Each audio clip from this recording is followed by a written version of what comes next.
लद्दाख में चीन ने फिर दिखाई सीनाजोरी। चुमार इलाके में भारतीय सीमा के अंदर घुसकर चीनी फौज ने लगाए टेंट।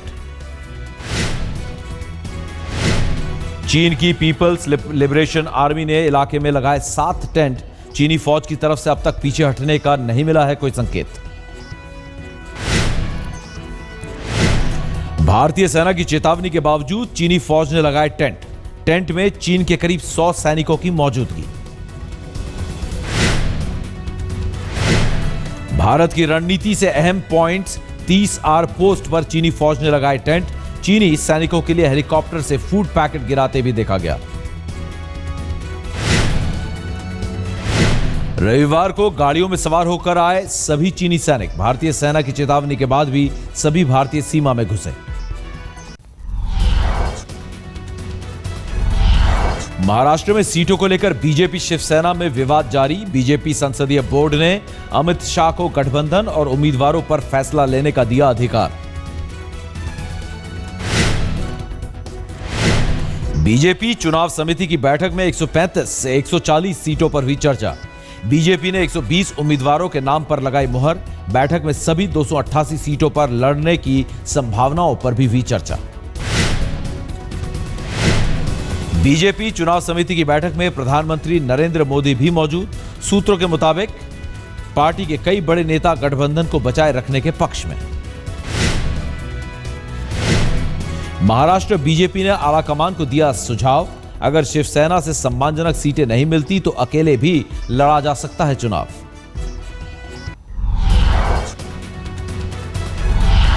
शिवसेना अपने स्टैंड पर कायम। सूत्रों के मुताबिक उद्धव ठाकरे ने पार्टी नेताओं से कहा 151 सीटों से नीचे आने का सवाल ही नहीं।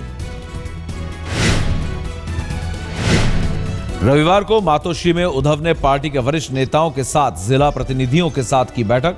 सभी 288 सीटों पर लड़ने की संभावनाओं पर भी हुई चर्चा। टूटने वाला है ये सीटों को लेकर क्या कुछ हमारे ओर से तो हम 4 कदम आगे गए हैं, अभी सोचना उनको है।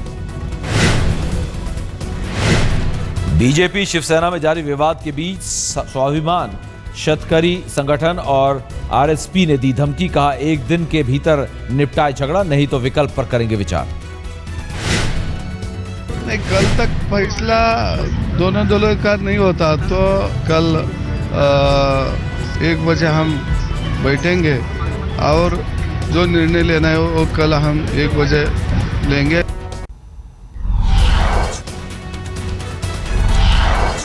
एनसीपी से सीटों के तालमेल के बिना ही आज महाराष्ट्र में कांग्रेस जारी करेगी उम्मीदवारों की पहली सूची। सीएम पृथ्वीराज चौहान ने कहा किसी के सामने झुकेंगे नहीं। महाराष्ट्र के पूर्व सीएम और कांग्रेस नेता अशोक चौहान ने कहा मैं चाहता हूं कि एनसीपी कांग्रेस में सीटों का बंटवारा बराबर का हो। एनसीपी के रवैये से महाराष्ट्र कांग्रेस के कई नेताओं में नाराजगी। नारायण राणे ने कहा हम अपनी ओर से सभी 288 सीटों पर लड़ने को तैयार। हमारी भी आघाड़ी हो जाएगी, 2-3 के अंदर होगी ऐसा मुझे विश्वास है। और समझो ऐसा नहीं होगी तो हम कांग्रेस के तरफ से 288 जगह लड़ने के लिए हम लोग तैयार हैं। एनसीपी 144 सीटों पर लड़ने के फैसले पर कायम। आज मुंबई में शरद पवार के साथ होगी पार्टी की कोर कमेटी की बैठक। सीएजी की रिपोर्ट में दिल्ली के विधायकों पर उठे सवाल। 70 विधायकों में से किसी ने विधायक निधि का नहीं किया इस्तेमाल। कांग्रेस विधायकों ने उल्टे सीएजी को कटघरे में खड़ा किया। क्योंकि यूनिट डिपार्टमेंट जब फंड रिलीज करता है तो गाइडलाइंस है उन्हीं के अनुसार करता है और सीएजी को मालूम नहीं है कि मेरे इलाके में क्या समस्या है। उनको तो बयानबाजी करनी है और खबरों में रहना है। धौलाकुआं गैंगरेप केस में आज दिल्ली की द्वारिका कोर्ट सुनाएगी फैसला। मामले में 5 लोग दोषी करार। 24 नवंबर 2010 को पूर्वोत्तर की रहने वाली युवती से हुआ था गैंगरेप। कॉल सेंटर में काम करने वाली 30 साल की युवती को घर लौटते वक्त बदमाशों ने किया था अगवा। मंगोलपुरी ले जाकर किया था रेप। बाद में सभी बदमाशों की हरियाणा के मेवात से हुई थी गिरफ्तारी।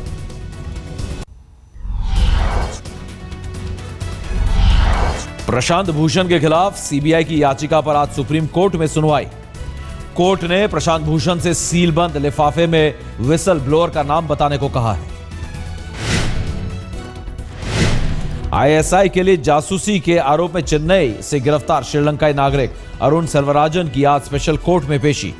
एनआईए ने किया था गिरफ्तार। दिल्ली के गीता कॉलोनी में एक बंद दुकान में मिला युवक का शव। पिछले 2 दिन से लापता था युवक। पुलिस कर रही है मामले की जांच। दिल्ली के कौंडली में टूटा रफ्तार का कहर। बेकाबू आरटीवी ने 14 साल के लड़के को कुचला। हादसे में लड़के की मौके पर ही मौत। स्थानीय लोगों ने आरोपी ड्राइवर को पकड़कर सौंपा पुलिस को।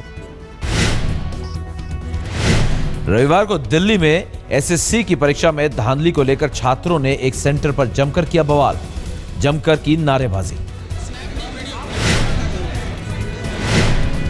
दिल्ली से सटे नोएडा में एटीएम लूटने की कोशिश। पुलिस ने 2 लुटेरों को किया गिरफ्तार। पुलिस के मुताबिक वारदात से पहले की थी रेकी। दिल्ली के कापसहेड़ा से अगवा हुआ 2 साल का मासूम यूपी के फारुखाबाद से बरामद। घर के सामने खेल रहे बच्चे को किया था अगवा।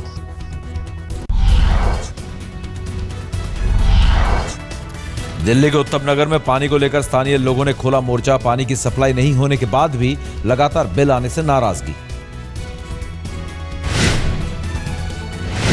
बिहार के सहरसा में जेडीयू के पूर्व सांसद के घर मिला युवक का शव।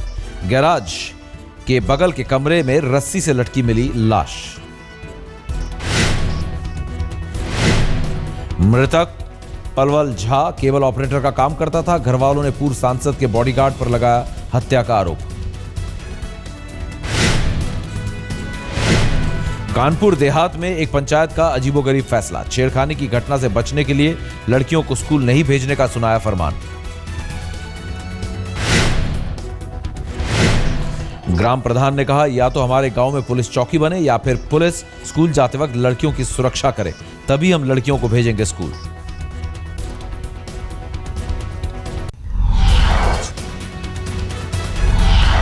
चैंपियंस लीग में कोलकाता की लाहौर लायंस पर दमदार जीत। हैदराबाद में हुए मुकाबले में 4 विकेट से जीता मैच। लाहौर लायंस ने कोलकाता के सामने रखी थी 153 रन की चुनौती। 3 गेंद रहते कोलकाता ने जीता मैच। कोलकाता की जीत में हीरो रहे कप्तान गौतम गंभीर। 47 गेंद पर बनाए 60 रन। चैंपियंस लीग के दूसरे मुकाबले में होबार्ट हरिकेन्स ने केप कोबरास को हराया।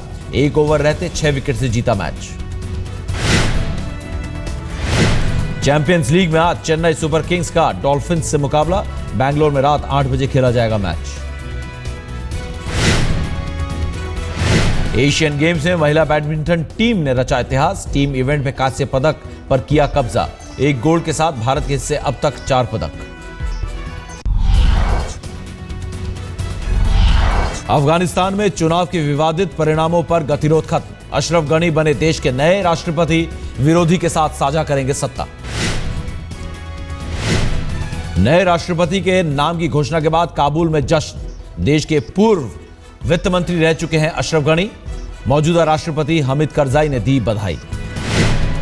यूक्रेन की सेना और रूस समर्थित अलगाववादियों ने 56 बंदियों की आपस में की अदला बदली। यूरोप के पर्यवेक्षकों की निगरानी में हुई अदला बदली। अमेरिका में न्यूयॉर्क में पीपल्स क्लाइमेट मार्च में हजारों की संख्या में शामिल हुए लोग पूर्व उपराष्ट्रपति एल गॉर के साथ संयुक्त राष्ट्र के महासचिव समेत Hollywood star Leonardo D Caprio भी पहुंचे।